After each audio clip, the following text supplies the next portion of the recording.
3 cops tased a black man to death, killed him. After they killed the black man with a taser, a judge in their county said, oh, nothing to see here, they have immunity. The Supreme Court of the state of Georgia overturned that ruling and said, no, the acts were egregious and not subject to immunity. These men must stand trial.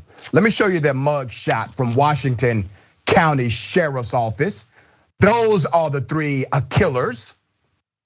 They have now been set free because of a mistrial. Attorneys for the man tased and killed during an encounter with Washington County Sheriff's deputies in 2017 said a Supreme Court ruling sets a new precedent.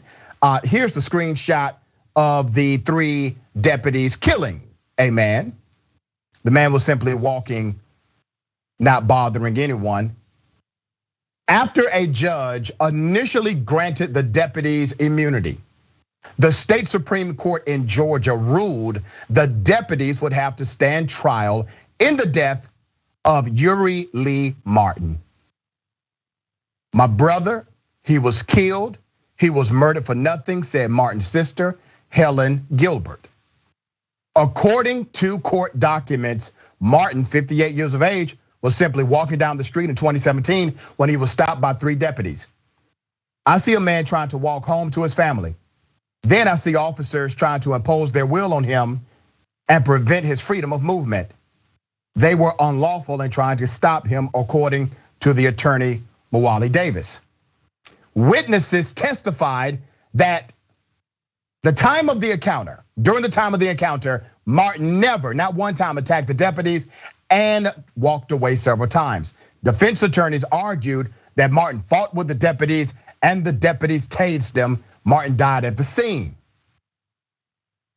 The Washington County Sheriff ultimately fired those 3 deputies for violation of department policies.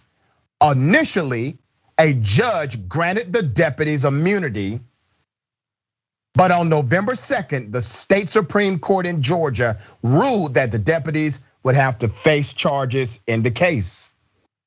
You really cannot be targeted while walking black, Davis said. The deputies face a number of charges, including felony murder, and they have now been set free. Here's the reality of the criminal justice system. And this is a real example of how the leadership of one person can be detrimental to the progress, to the flow of justice. One judge initially said, nothing to see here.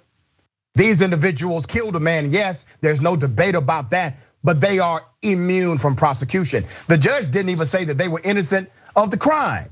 The judge just declared them to be immune from prosecution. That literally means a judge said that these cops are in fact above the law.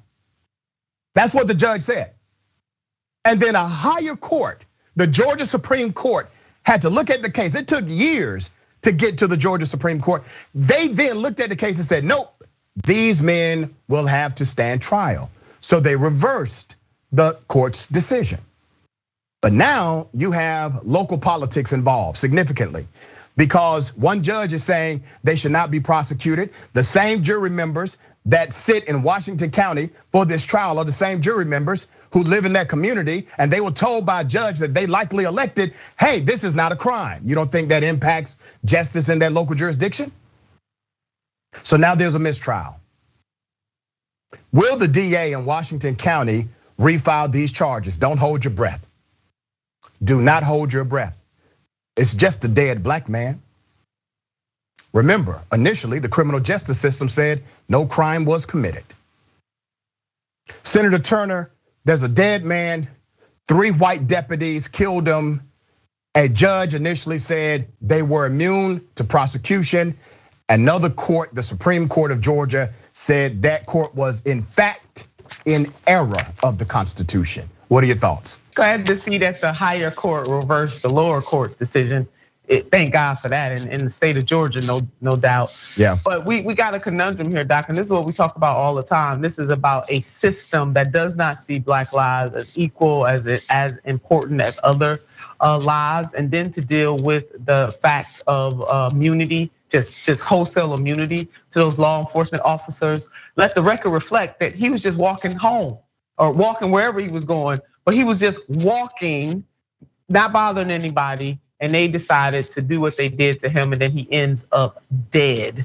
We still have to have a reckoning in this. I mean, I'm trying to wonder, is this 21st century or is it the 19th century or the 18th century? Sometimes I question what century we are in based on what is happening in the injustice system. Yeah, and the thing is, Senator, these cops, because they have not been convicted of anything, they can literally go to another jurisdiction. Remember, the sheriff of that county determined based on his investigation that these men operated outside of protocol. Now, I don't give the sheriff of that county any hero points because he could have arrested them himself. Yeah. And he decided to be a coward and simply fire them and allow another jurisdiction to deal with it. These are your guys. They are responsible to you, and they should uphold the sentiment of the criminal justice system to a higher level than anyone else, and they're not. They're actually held to a lower level, according to the judge that said they were immune. Right, it's cultural, Doctor. We know this too.